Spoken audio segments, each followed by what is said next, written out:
먼저 이해찬 더불어민주당 대표님 인사 말씀이 있겠습니다. 예, 이춘희 세종시장님을 비롯한 관계자 여러분 대단히 반갑습니다.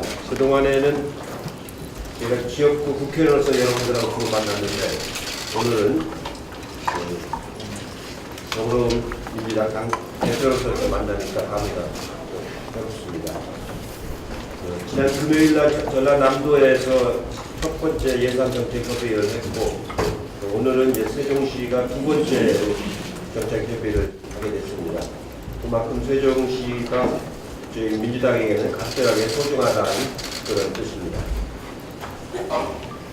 지방분권의 상징적인 도시인데 인구가 이제 벌써 31만이 넘었습니다. 발족할 때 10만 명이 했었는데 300도 이상이 급속을 했고 해마다 3만씩 4만씩 늘기 때문에 이제는 제자리를 잡아나가고 있다고 생각합니다.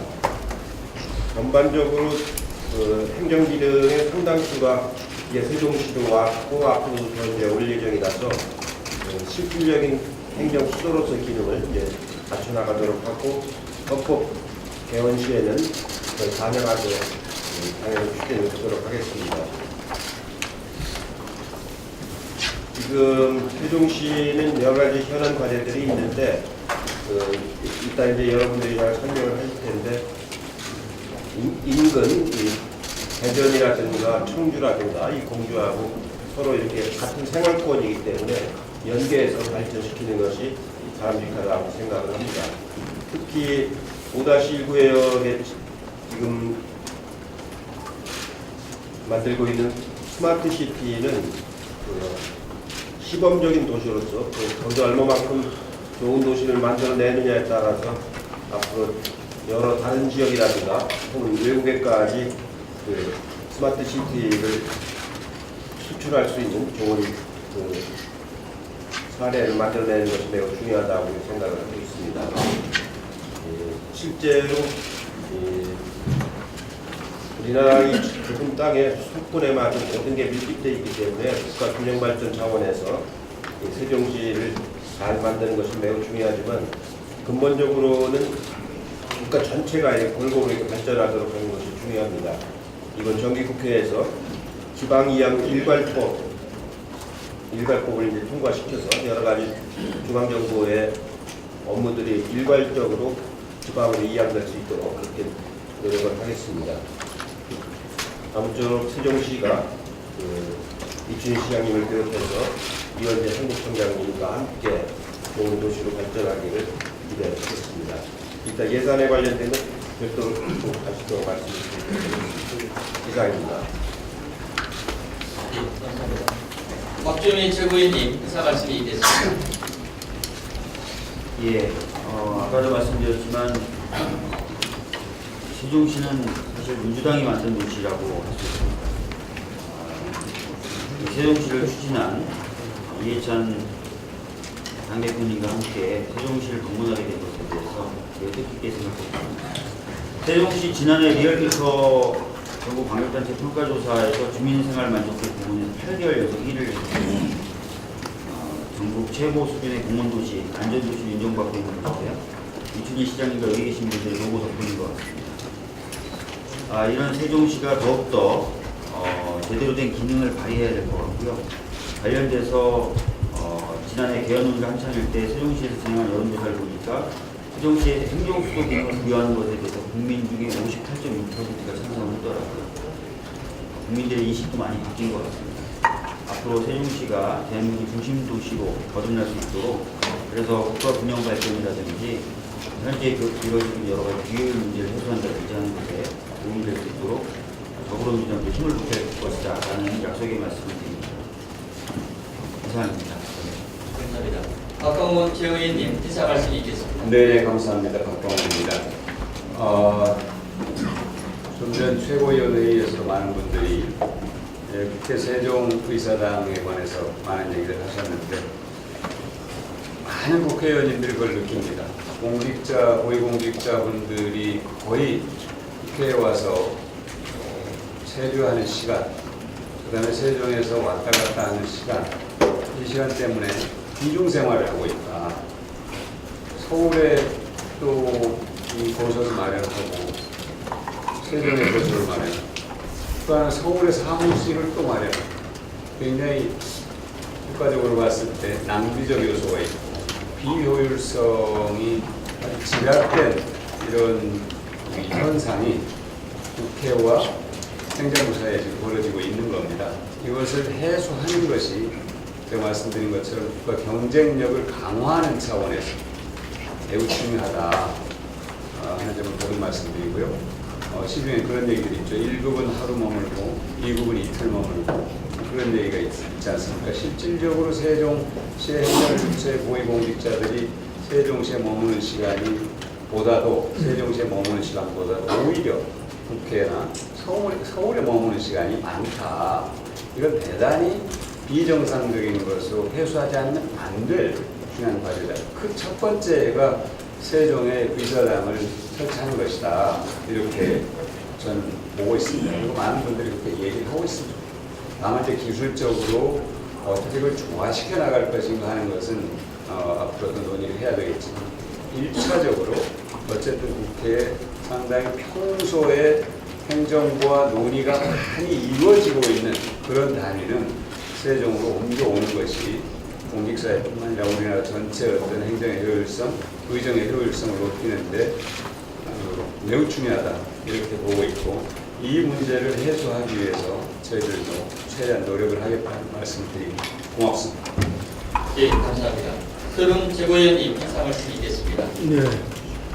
저는 오늘 아침 광명역에서 KTX 탔는데 KTX 간 시간이 한 30분 조금 더 걸렸습니다. 근데 오송역에 도착해가지고 오송역에서 여기까지 오는데 시간이 더 걸린 것 같아요. 그래서 오송역에서 세종시까지 들어오는 이 시간이 너무 많이 걸리기 때문에 세종역을 새로 만들자 이런 의견이 있는 것으로 봐서 이게 하루 이틀 되는 문제가 아니고 빨리 이걸 진척을 해야 된다. 물론 여러 가지 이 사연이 좀 있겠지만은 그래서 이 시간 낭비하는 부분들을 줄여야 된다. 그런 의견이 들고 그다음에 당 대표께서 지난번 우리 당 대표 연설을 할 때 국회에서 행정기관의 지방이전, 지방 혁신도시를 정을 하고 있는데 아직도 117개 되는 이 기관, 중앙기관들을, 공공기관들을 덜 옮기고 있는 상태, 그 상태는 시행돼야 한다. 이런 얘기를 하셨는데, 여기 지금 보고에도 보니까 아직도 세종시로 와야 될 중앙행정기관들이 들어오고 있는데, 이건 더 빨리 정리를 해서 세종시가 확실한 행정 수도로서 역할을 할 수 있게끔 해야 되고, 그리고 지방 이전도 확실히 해두는 것이 지금 그렇지 않아도 수도권에 이 주택가격도 급등하고 있는데 그런 데 대한 간접적인 어떤 해결책이 될 수 있을 것이다 이런 생각에서 중앙정부 기관의 세종시로 이전을 서둘러 주입사항을 드리겠습니다. 이상입니다. 네, 감사합니다. 김혜영 최고위원님 인사 말씀 있겠습니다. 예, 김혜영입니다. 국토 균형 발전을 위해서 국회 세종모사당 설치가 하루빨리 이루어져야 합니다. 국회의 핵심적인 권한 세 가지가 입법 권한, 국정감사 권한, 예산 심의 확정 권한입니다. 입법과 예산을 처리하기 위해서도 이 국회가 이 행정부와 긴밀하게 소통할 필요가 있습니다. 당연히 물리적 거리가 가까워야 더욱 효율적이라고 할 것입니다. 특히나 국정감사 같은 경우에는 국회와 피감사기관이 근접하게 있어야지 더욱 제대로 된 국정감사를 할 수 있다고 생각됩니다. 하루빨리 국회 세종모사당이 설치되어야 합니다. 그리고 오늘 많은 분들이 얘기하셨는데요. 공공기관의 지방이전 빨리 이루어져야 합니다. 지금 지방이 고사 위기에 있습니다. 신속한 공공기관 지방이전을 촉구합니다. 이상입니다. 예, 감사합니다. 남인순 최고위원님 인사 말씀 드리겠습니다. 네, 예, 남인순 의원입니다. 예, 저는 제가 최고위원으로서 동시에 이제 보건복지위원인데요. 최근에 아마 메르스가 다시 발생하면서 많은 분들이 불안해하신 것 같습니다. 이번에 이제 세종시에서 보건항공연구원 실험장비에 대한 그런 요청이 있는 것으로 알고 있습니다. 아마 지방사고라는 이유로 실험장비라든가 이런 거는 지원을 못한다라고 아마 정부에서 얘기를 하는 것 같은데 보건환경연구원법에 따라서 국고보조 지원이 가능한 것으로 알고 있습니다. 이 문제에 대해서는 제가 특별히 보건복지사님에서 특별히 챙기도록 하겠습니다. 이상입니다. 네, 감사합니다. 김호중 사무총장님 인사 말씀이 있겠습니다. 네, 사무총장이기도 하지만 지난주까지 예결위 간사를 맡았던 사람으로서 한 가지 말씀을 드리겠습니다. 먼저 이번 우리 정부의 예산은 총액이 470조이고 작년 예산에 비해서 9.7% 증액된 이 확장 예산이라고 할 수 있습니다. 이렇게 확장 예산을 편성하게 된 데에는 그동안 이해찬 대표님을 비롯해서 당정 간에 오랫동안의 논의를 거친 결과라는 말씀을 드리겠습니다. 이 올해 예산까지 사실상 세수 추계를 축소형으로 추계하면서 사실은 긴축 예산을 편성해 왔다는 것과 다름없습니다. 이제 그 긴축의 시대를 끝내고 우리 재정의 역할을 제대로 하는 그런 이 시대로 들어서고 있다라고 하는 것을 평가하지 않을 수 없습니다.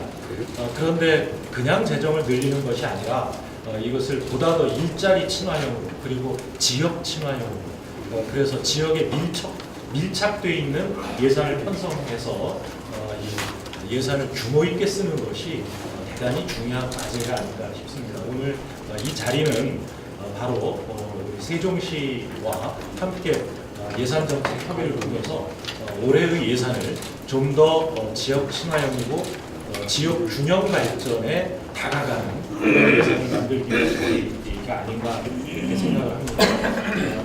다음은 그래서 오늘 이 자리가 계기가 되기를 바라고요. 다음은 최근에 있었던 김성태 자유한국당 원내대표의 출산주도 성장 주장에 대해서 한 말씀 드리겠습니다. 김성태 원내대표는 출산주도 성장을 주장하면서 어린 아동 출산 신생아 한 명당 1억 원 정도의 지원을 하자 이렇게 주장한 바 있습니다. 신생아 1인당 1억 원이면 매월 50만 원씩 18세까지 지급하는 금액에 해당합니다. 이렇게 치자면 소득주도 성장을 주장하시는 분들 중에도 가장 앞장서 있는 급진적인 주장을 하시는 분들 중에는 기본소득 주장을 하시는 분들이 있는데요.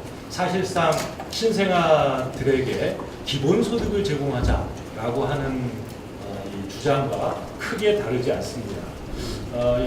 그런데 자유한국당 주장대로 본다면 첫 때부터 우리나라 목표 출산 신생아 수가 50만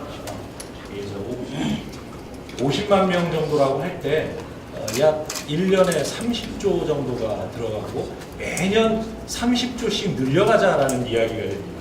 그래서 18년 뒤가 되면 그때부터는 아동이 18세까지니까요.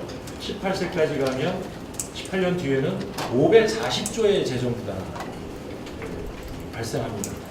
이 자유한국당이 지금까지 복지재정에 대해서 이야기해온 계산법을 따라 본다면 향후 20년간 총 5,670조의 재정 투자를 하자는 주장을 하고 있는 것입니다. 정말 급진적이다 못해 초급진적인 주장을 하고 있습니다. 한국당의 주장으로는 정말 놀라운 일이지만 이왕에 김성태 대표가 출산주도 성장을 주장하는 만큼 소득주도 성장 대열에 합류한 거 아닌가 이렇게 생각을 합니다. 더 이상 저희 정치권에서 소득주도 성장에 대한 논쟁은 불필요한 것이 아닌가 이렇게 생각을 합니다. 다만 한 가지 지적하고 싶습니다. 출산주도 성장이라는 표현 이것은 정말 잘못된 것입니다. 출산율을 높여서 성장을 이뤄내려면 최소 15년에서 25년이 걸립니다. 왜냐하면 신생아가 경제활동 인구에 들어가려면 15세부터니까 15년이 걸리고요. 우리나라의 평균 입직 연령이 25세, 26세 정도 되는 걸로 보면 경제활동에 실제로 참여할 때까지 기다리려면 25년이 걸립니다. 이런 허무맹랑한 주장하지 말고 또 소득주도 성장에 대한 발목 잡기 하지 말고 진지한 올해 예산에 대한 토론이 있었으면 좋겠습니다. 예, 감사합니다. 조정식 예산결산 특별위원회 차상희 인사 말씀 드리겠습니다.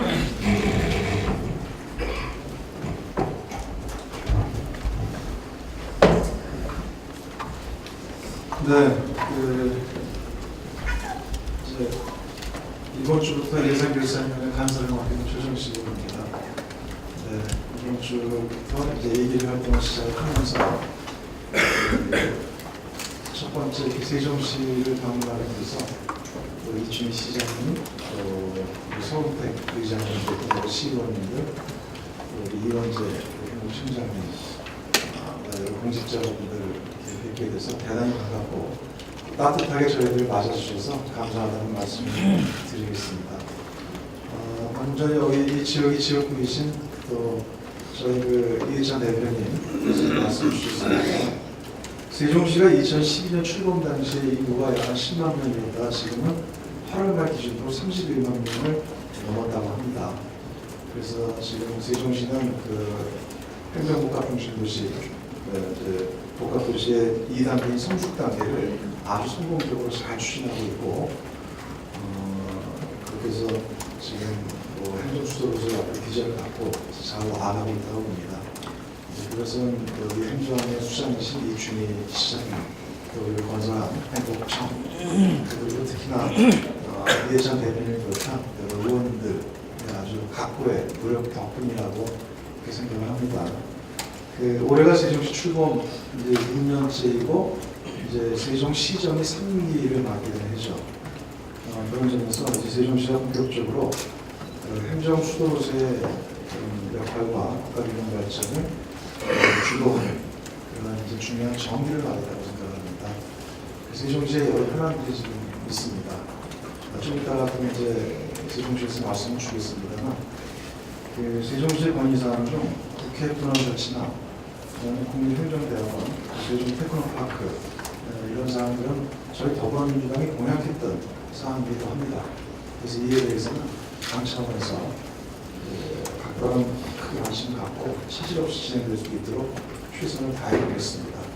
그 외에도 세종시가 선도도시로 나아가기 위한 여러 필요한 주요 현안 과제들이 있다고 생각을 합니다. 그에 대해서도 같이 세종시와 당과 저희 예산결산위원회가 머리를 맞대고 함께 지원하는 데 최선을 다할 수 있도록 노력을 해보겠습니다.